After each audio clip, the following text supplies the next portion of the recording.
लगभग आधी रात का समय था जब चंद्रमा की फीकी रोशनी गांव की संकरी गलियों पर बिखरी हुई थी।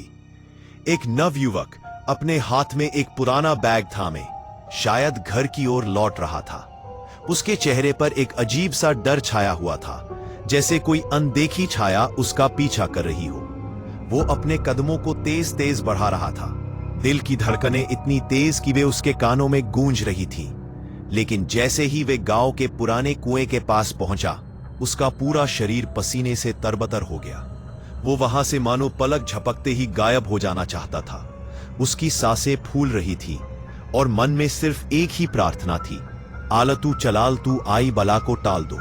हे प्रभु, रक्षा करना, यहां से सही सलामत चले जाऊं। उसने अपने कदमों की रफ्तार और तेज कर दी, लेकिन जैसे ही वो कुएं के पास से गुजरा, उसके कानों में किसी की पायल की झनझनाहट पड़ी।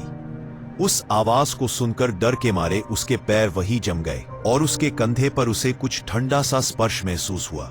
उसने हिम्मत जुटाकर पीछे मुड़कर देखा तो घूंघट ओढ़ी एक औरत उसके ठीक सामने खड़ी थी। उसे देखते ही डर से उसका चेहरा पीला पड़ गया। तभी उस औरत ने अपना हाथ उसके चेहरे की तरफ बढ़ाया और एक ही झटके में उसकी गर्दन को मरोड़ दिया। वो निढाल होकर जमीन पर गिर पड़ा। उसकी आंखों में आखिरी पल का आतंक जम गया। अगली सुबह जब लोग वहां से गुजरे तो कुएं के बाहर लोगों का जमावड़ा लग गया। सत्यानाश, पता नहीं ये किस किस को और लेकर जाएगी। पिछले 2 महीनों में ये 5वीं मौत हुई है। मना किया था रात को यहां से कोई मत जाना। इंसानों को, हमारे जानवरों को, किसी को नहीं छोड़ा इसने। मुझे तो लगता है ये सती माता का प्रकोप है। सती आसरा का स्थान बनाना होगा। देवी को रोज भोग देंगे और कोई भी सूरज ढलने के बाद यहां ना आएगा। देवी को रात के समय जरा सा भी शोर पसंद नहीं। अपनी जान बचानी है तो यही करना होगा।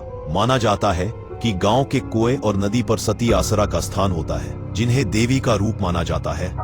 गांव में होने वाले इन हादसों की वजह से गांव वालों ने कुएं पर सती आसरा का एक छोटा सा मंदिर बनाया, जिसके भीतर कोई मूर्ति नहीं थी।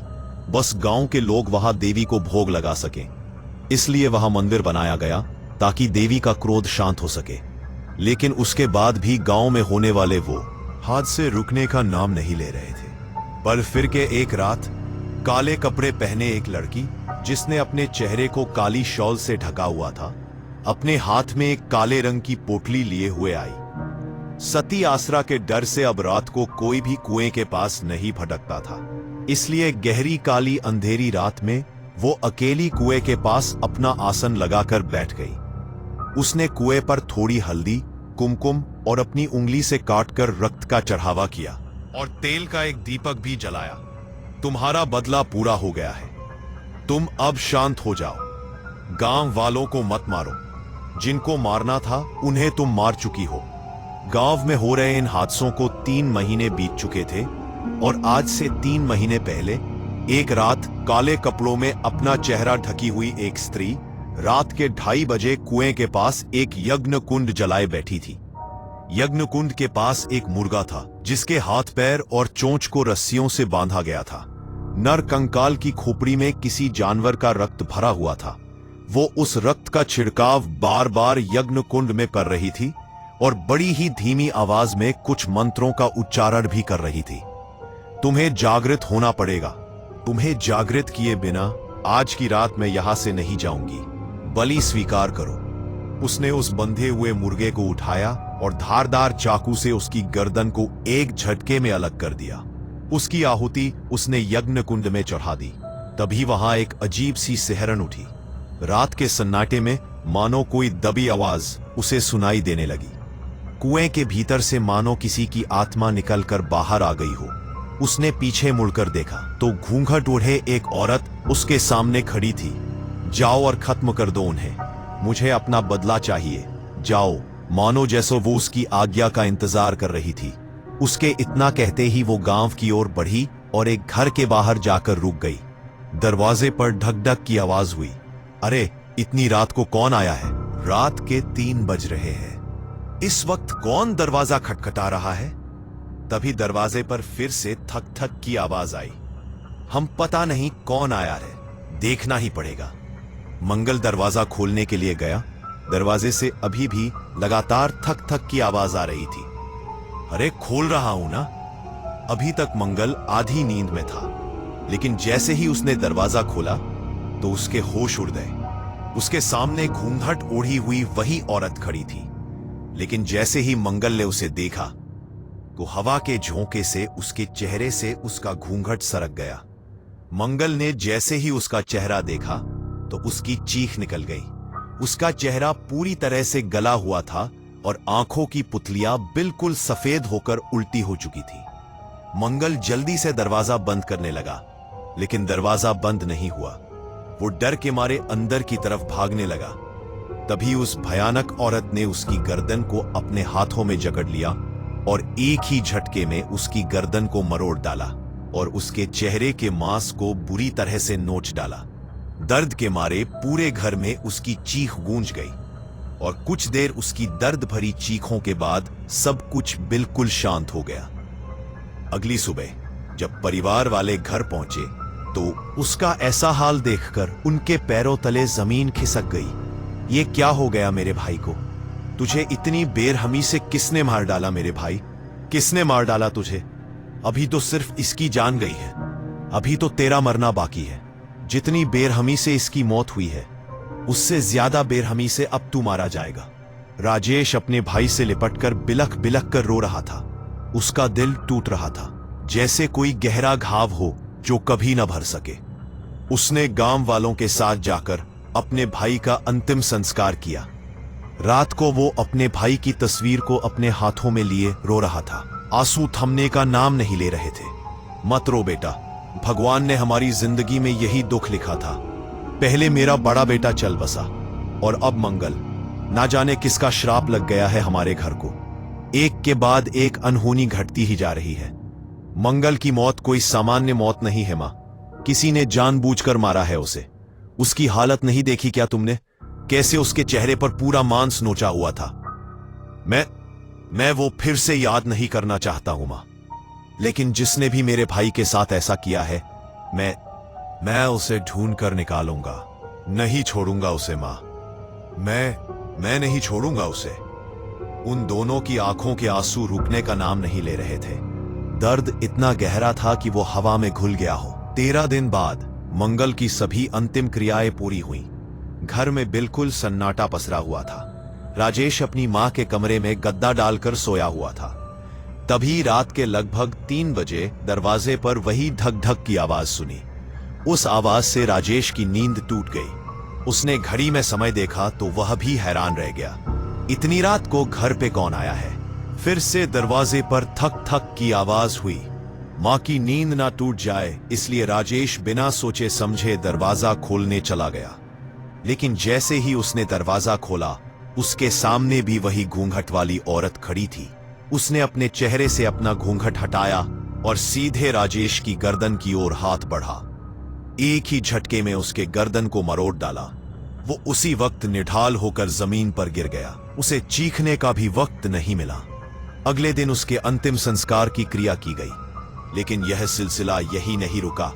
जैसे ही राजेश की मौत के 13 दिन बाद उसकी अंतिम क्रियाएं पूरी की गईं, तो उसके अगले दिन घर के आंगन में उनकी मां का मृत शरीर मिला, जिनके चेहरे का मांस मानो किसी वैशी दरिंदे ने नोच लिया हो। सबसे बदकिस्मती की बात यह थी कि उनका क्रियाकर्म करने के लिए अब घर में कोई भी उनका वारिस, कोई भी सदस्य नहीं बचा था। ना जाने इनके परिवार को तो किसकी नजर लग गई है। तीनों बच्चे मर गए, राधा भी मारी गई। इन तीनों की मौत ही सामान्य ना है। मनने तो लागे है कि किसी ऊपरी हवा ने ही इनके पूरे खानदान को खत्म किया है, वरना ऐसा हंसता खेलता परिवार ऐसे खत्म नहीं हो सकता। लोगों की उस भीड़ में काले कपड़े पहने अपने चेहरे को ढकी हुई वही औरत खड़ी थी, लेकिन उसकी आंखों में अब एक चिंता थी, जैसे कुछ तो ऐसा हो गया हो जिसकी उसने भी कल्पना नहीं की थी। यह सब क्या हो रहा है? उसे तो बस उन दोनों को मारना था, उसने इसे भी क्यों मार डाला? कहीं कुछ गलत तो नहीं हो गया? आधी रात को काला कपड़ा ओढ़कर वो फिर से अपने हाथों में पोटली लिए कुएं की तरफ बढ़ने लगी, लेकिन तभी उसने देखा कि कुएं के पास एक आदमी अपनी साइकिल से गुजर रहा है। मगर देखते ही देखते वहां पायलों की आवाज गूंजी और उसके सामने घूंघट ओढ़ी वो अचानक से आकर खड़ी हो गई। डर के मारे वो आदमी साइकिल से गिर पड़ा। वो उसकी ओर बढ़ी और उसने उसके शरीर के मांस को भी बुरी तरह से नोच डाला। उसकी चीखों की आवाज पूरे गांव में गूंज उठी। ये देखकर काले कपड़ों से खुद को ढकी माया के होश उड़ गए। वो तुरंत ही वहां से भाग निकली। डर के मारे उसका पूरा शरीर कांप रहा था और आवाज हाँप रही थी। ये सब क्या हो रहा है? मुझे उसे शांत करना होगा, वरना जो भी अब उस कुएं के पास से गुजरेगा वो उन सबको मार डालेगी। उसने उसे शांत करने की बहुत बार कोशिश की, लेकिन गांव में होने वाली मौतों की संख्या कम होने की बजाय दिन प्रतिदिन बढ़ती जा रही थी। इन हादसों को 3 महीने बीत चुके थे। माया अब अपनी आंखों के सामने किसी और को बलि चढ़ते हुए नहीं देखना चाहती थी। इसलिए आज उसकी शांति के लिए माया कुएं के पास बैठकर यज्ञ कर रही थी। तुम्हारा बदला पूरा हो गया है, तुम अब शांत हो जाओ। गांव वालों को मत मारो, जिनको मारना था उन्हें तुम मार चुकी हो। अब क्यों तुम गांव वालों की बलि देने पर तुली हो? तभी अचानक वहां बहुत जोर से हवा चलने लगी, जैसे कोई उसे अपनी मौजूदगी का एहसास कराना चाहता हो। कुएं की मंडेर पर जल रहा वो दीपक हवा के झोंके से बुझ गया और उसे भी अपने आसपास पायल की आवाज सुनाई देने लगी। उसने पीछे मुड़कर देखा तो वही औरत उसके सामने खड़ी थी। उसके चेहरे से घूंघट हट चुका था और उसका भयानक चेहरा गुस्से में उसे ही देख रहा था। देखो, तुम्हें शांत होना होगा। तुम अपनी छोटी बहन को इस तरह नहीं मार सकती। मैंने तो बस तुम्हारे बदले के लिए तुम्हें जागृत किया था। तुम दूसरों की जान क्यों ले रही हो? उन्होंने तुम्हारे साथ जो किया उसका बदला ले लिया है ना तुमने। आज से 4 महीने पहले गांव के एक घर में मातम का माहौल था। घर के बड़े बेटे का उसकी शादी के कुछ समय बाद ही निधन हो गया था। घर में 2 जवान बेटे थे जिनकी नजर अपनी विधवा जवान भाभी पर पड़ गई थी। मंजू अपने पति की मौत के गम में खुद को अपने कमरे में बंद किए बस रोए ही जा रही थी। उसका दिल इतना टूटा था कि लगता था कभी जुड़ेगा नहीं। तभी उसके दरवाजे पर जोर जोर से खटखट की आवाज हुई। उस खटखट की आवाज से मंजू अचानक से सहम गई और दीवार की तरफ खिसकती चली गई। उसने दरवाजा नहीं खोला, तभी अचानक 2 लोग दरवाजा तोड़कर अंदर आ गए। इतनी देर से हम लोग दरवाजा खटखटा रहे हैं, तुझे समझ में नहीं आ रहा है? हाँ, तुझे क्या लगा था कि तू दरवाजा नहीं खोलेगी तो हम अंदर नहीं आ पाएंगे? हाँ, देखो, ऐसा मत करो। मैं तुम्हारी भाभी हूं। भाभी मां के समान होती रहे, कुछ तो सोचो। चुप, बिल्कुल चुप। तू इस घर की बहू है। अब हमारा भाई तो मारा गया, अब तुम्हारे ऊपर हमारा भी तो कुछ हक हुआ ना। अब अपने ही आंसू बंद करो।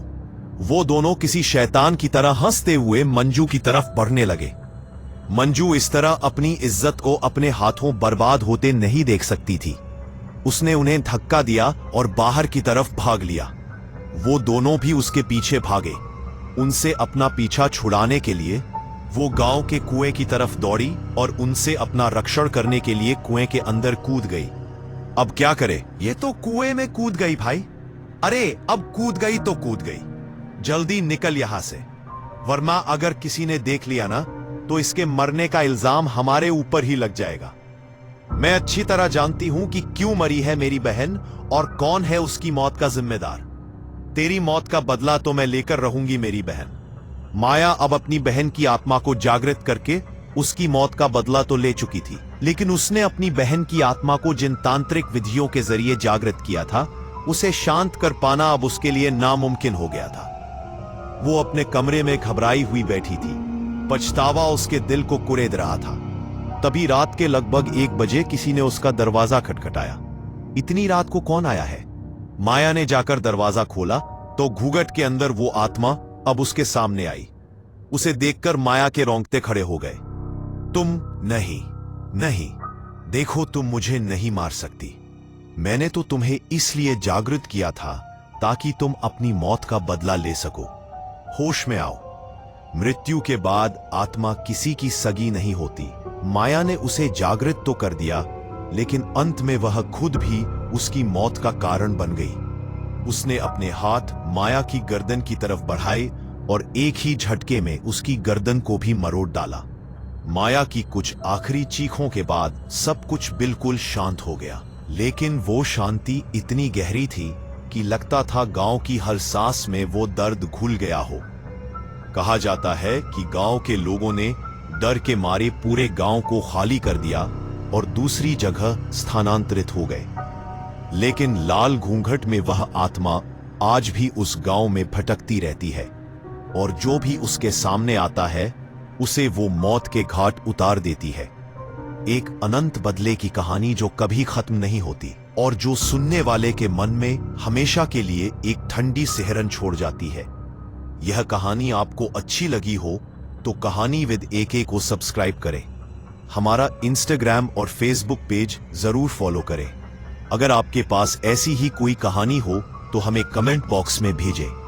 हम कोशिश करेंगे कि अगली एनिमेटेड स्टोरी आपकी होगी।